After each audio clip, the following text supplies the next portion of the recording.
अब तमाम जो नेता जिनकी प्रतिक्रिया इस पर आई वो बहुत दुखी हैं। उन्होंने सबने इस पर दुख जाहिर किया है और परिवार के प्रति जो है संवेदनाएं यहाँ पर जाहिर की हैं, क्योंकि हादसा कुछ इस तरह का हुआ है। किसी ने भी इस तरह के हादसे की उम्मीद यहाँ पर नहीं की थी। ये एआई जनरेटेड वीडियो के जरिए हम आपको बताने की कोशिश कर रहे हैं कि आखिर उस वक्त हुआ क्या होगा। ये उड़ान बहुत ज़्यादा वक्त के लिए नहीं थी। 8:10 पर ही इस विमान ने मुंबई से उड़ान भरी थी और कुछ ही मिनटों बाद 1 घंटे से भी कम वक्त में क्रैश हो गया।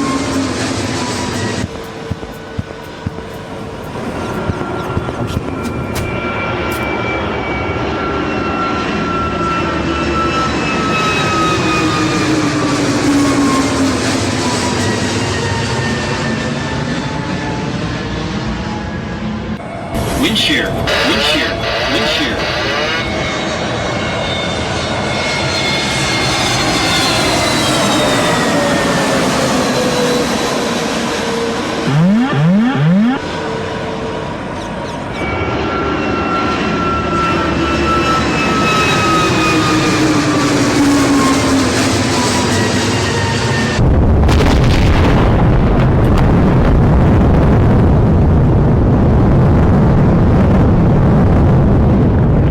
देखा आपने, ये हमने कोशिश की है एआई वीडियो के जरिए आपको समझाने की कि दरअसल वहां पर हुआ क्या होगा। जो जानकारी आ रही है उसके मुताबिक 2 बार लैंडिंग की कोशिश इस विमान ने की थी। पहली बार कोशिश की लेकिन विजिबिलिटी कम थी तो गो अराउंड दिया गया इस विमान को, लेकिन दूसरी बार कुछ भी इन्फॉर्म करने से पहले ही यह हादसा यहां पर हो गया।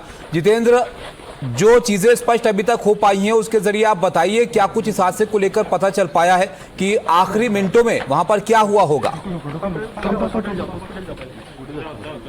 देखिए, प्राथमिक तौर पर यह बात लगभग स्पष्ट हो रही है। हालांकि आधिकारिक तौर पर जब जांच पूरी होगी तभी बात सामने आएगी, लेकिन जो प्राथमिक जानकारी अब तक हमें मिली है उससे ये लग रहा है कि मौसम की वजह से यह हादसा हुआ, क्योंकि जब ये विमान वहां पर पहुंचा, यहां से 8:10 पर जब मुंबई हवाई अड्डे से इसने टेक ऑफ किया और बारामती में जब ये लैंडिंग करने वाला था तब पायलट ने एयर ट्रैफिक कंट्रोल को बताया कि उन्हें रनवे नहीं दिखाई पड़ रहा है, वहां पर काफी कोहरा था और जिसकी वजह से विजिबिलिटी नहीं थी। तो एक अटेम्प्ट किया गया था विमान के पायलट की तरफ से वहां पर लैंड करने का, लेकिन वो लैंड नहीं कर सके, इसलिए गो अराउंड किया गया।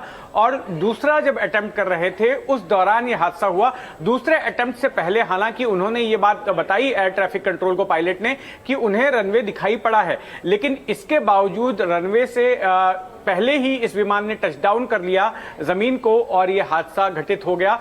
जैसे ही जमीन को यह विमान छुआ तुरंत ही उसमें विस्फोट हुआ, आग लग गई। जो फ्यूल था उसकी वजह से आग फैल गई और विमान में सवार 5 लोगों की विमान के भीतर ही जलकर मृत्यु हो गई। ये प्राथमिक जानकारी अभी मिली है, लेकिन एयर एक्सीडेंट इन्वेस्टिगेशन ब्यूरो और इसके अलावा डीजीसीए, इनकी अपनी जांच भी शुरू होने वाली है और उस जांच में ही पुख्ता तौर पर यह पता चलेगा कि आखिर किस तरह से यह पूरा हादसा हुआ था। ब्लैक बॉक्स हासिल करके उसके ब्लैक बॉक्स के डिटेल्स अभी जांचे जाएंगे, वो खंगाले जाएंगे और उसके बाद आधिकारिक जानकारी हमें मिल सकेगी। लेकिन ये जो मैंने आपको बताया सीक्वेंस, ये शुरुआती तौर पर जो हमें अधिकारियों से जानकारी मिली, चश्मदीदों से जानकारी मिली है, उसके आधार पर हम ये सीक्वेंस ऑफ इवेंट मान रहे हैं।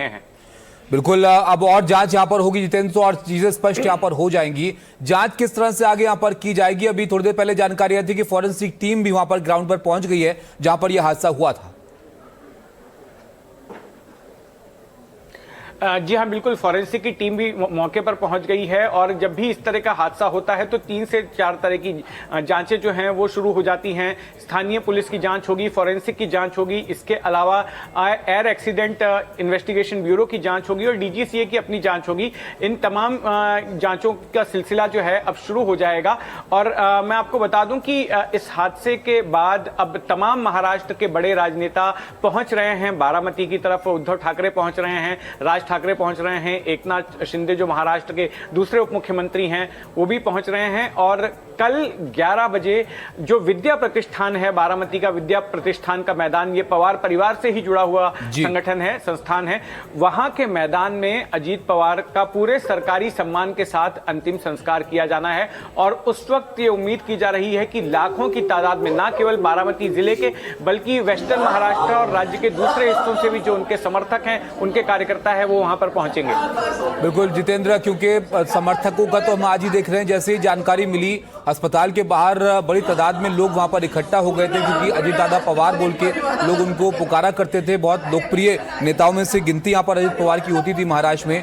अब ये बताइए कि लोग कब उनका अंतिम संस्कार से पहले दर्शन यहाँ पर कर पाएंगे, इसके कोई इंतजाम वहाँ पर किए जा रहे हैं? क्योंकि बहुत लोकप्रिय थे, जाहिर तौर पर लोगों के मन में भी होगा कि उनको देखें आखिरी वक्त में। हाँ, देखिए अभी ये स्पष्ट नहीं है कि क्या अंतिम दर्शनों के लिए उनका पार्थिव शरीर रखा जाएगा या नहीं रखा जाएगा, क्योंकि जो हमें जानकारी मिली है कि दुर्घटनाग्रस्त होने के बाद जब अस्पताल पहुंचाया गया तो ये जानकारी मिली कि उनका शव काफी बुरी हालत में था। तो ऐसे में अभी हमें ये स्पष्ट नहीं है कि शरीर को वहां पर रखा जाएगा या नहीं रखा जाएगा। लेकिन मैं आपको बता दूं कि